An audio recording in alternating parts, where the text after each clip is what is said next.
एक ध्यानी मोंक एक जंगल के पेड़ के नीचे ध्यान किया करते थे। वे रोज एक लकड़हारे को लकड़ियां काटते ले जाते देखते। एक दिन उन्होंने लकड़हारे को रोकते हुए कहा, सुनो भाई, तुम दिन भर लकड़ियां काटते हो जिससे 2 वक्त की रोटी भी नहीं जुट पाती, तो तुम थोड़ा आगे और क्यों नहीं जाते? वहां आगे चंदन के वृक्ष हैं। अगर एक दिन भी लकड़ियां काट लोगे तो तुम्हारे 7 दिन के भोजन की व्यवस्था हो जाएगी। लेकिन इस बात पर उस गरीब लकड़हारे को विश्वास नहीं हुआ, क्योंकि वो सोचता था कि जितना वो इस जंगल को जानता है उतना और कोई भी नहीं जानता। जंगल में लकड़ियां काटते काटते ही तो उसकी जिंदगी बीती है। यह साधु तो यहीं बैठा रहता है, इसको क्या पता होगा कि जंगल के आगे क्या है। लेकिन उसके मन ही मन उस बात को मानने की थोड़ी इच्छा हुई। फिर उसने सोचा, एक बार मान लेने में कोई नुकसान नहीं है, चलो चलते हैं। आखिर ये झूठ कहेगा भी क्यों? आखिर एक शांत आदमी लगता है। एक बार बात का प्रयोग करने में क्या जाता है। साधु की बात मानकर वह आगे गया और जब वहां से वह लौटा तो उस साधु के चरणों में उसने सर रख दिया और कहा, मुझे क्षमा कर दें। मेरे मन में बहुत संदेह आया था, क्योंकि मैं सोचता था कि मेरे से ज्यादा इस जंगल को और कौन जानता होगा। मेरे पिता भी लकड़हारे थे और हम भी यहाँ लकड़ियां बेचकर ही अपना जीवन बिताते हैं, और कभी यह नहीं सोचा कि इससे आगे भी मुझे कुछ और भी अच्छा मिल सकता है। अगर मुझे पहले पता चल जाता तो आधी जिंदगी गरीबी में नहीं गुजारनी पड़ती। साधु ने कहा, कोई बात नहीं, जब जागो तभी सवेरा। अब जाओ और चंदन की लकड़ियां काटो। अब उस लकड़हारे के दिन बड़े मजे से गुजरने लगे। एक दिन लकड़ियां काट लेता, 7-8 दिन जंगल जाने की जरूरत ही नहीं पड़ती। ऐसे ही उसके दिन गुजरने लगे। लकड़हारा एक दिन जंगल आता, चंदन की लकड़ियां काटता, उसे बेच देता।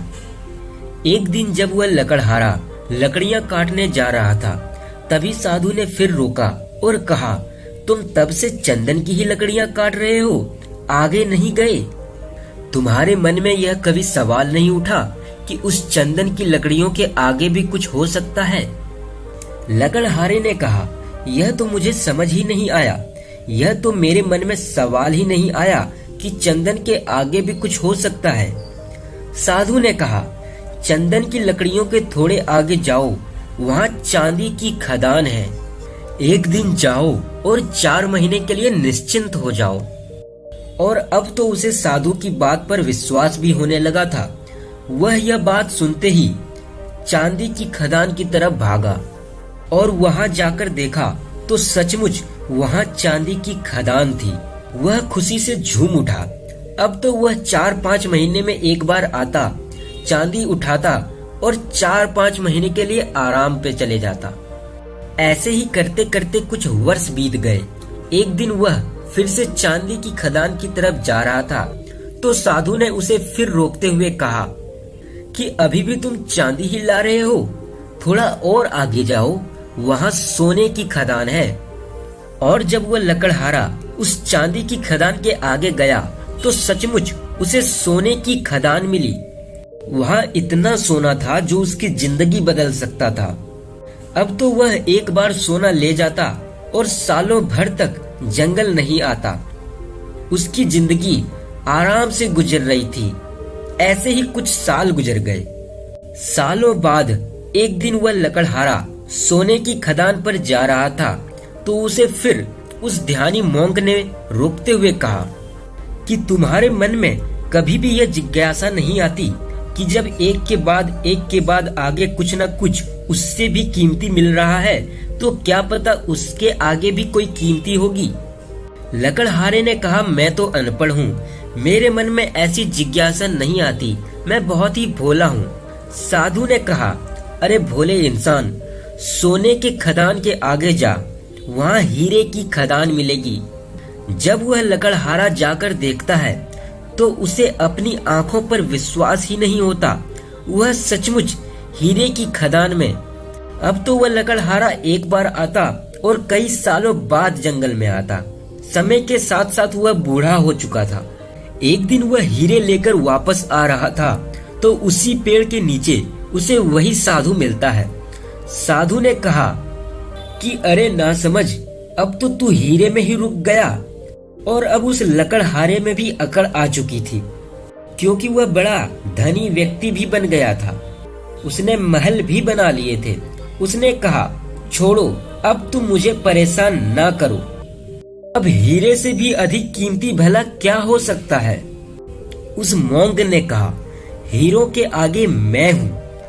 तुझे कभी यह ख्याल नहीं आया कि यह आदमी यहाँ बैठा रहता है जिसे पता है हीरे की खदान का, फिर भी वह हीरे को नहीं लाता, क्योंकि उसे हीरे से भी अधिक बहुमूल्य कुछ मिल गया है। तभी वह इस पेड़ के नीचे यहीं बैठा रहता है। उस साधु की बात सुनकर वह लकड़हारा, जो अब सेठ बन चुका था, वह उस साधु की पैर पकड़ लेता है और कहा, मैं भी कैसा मूर्ख हूँ जो यह नहीं देख पाया कि जिसे हीरे सोने चांदी को भी ठुकरा दिया, उसके पास कितना बड़ा कुछ होगा। मैं जानना चाहता हूँ आपके पास कौन सा धन है जिसके सामने ये सारी दौलत छोटी है। लकड़हारे की बात सुनकर वह ध्यानी मोंग कहता है, वही तो मैं तुम्हें समझाना चाहता हूँ कि उस धन का नाम है ध्यान। लकड़हारे ने कहा, मुझे तो ध्यान करना आता ही नहीं। साधु ने कहा, ध्यान करना बहुत ही सरल है। बाहर का धन तो बहुत ही इकट्ठा कर लिया, अब जरा भीतर मुड़कर भी देख लो। आराम से बैठ जाओ और देखो तुम्हारे भीतर क्या चल रहा है। अगर कोई अनुभव है तो उसे लो, हो सकता है तुम्हें परमात्मा मिले। और तब तक अपने मन को स्थिर कर अपने भीतर देखते रहो, जब तक सारे विचार आना तुम्हारे मन में शांत न हो जाए। तुम्हें उसी शांति में जलना है जहां आत्मज्ञान का दिया जलेगा और तुम्हें धैर्य की प्राप्ति होगी। और अब वह व्यक्ति धैर्य और ध्यान की प्राप्ति कर चुका था। दोस्तों, अगर आपको ये कहानी अच्छी लगी तो प्लीज इसे लाइक, शेयर, सब्सक्राइब जरूर करें। फिर मिलते हैं ऐसे ही किसी कहानी के साथ। तब तक के लिए धन्यवाद।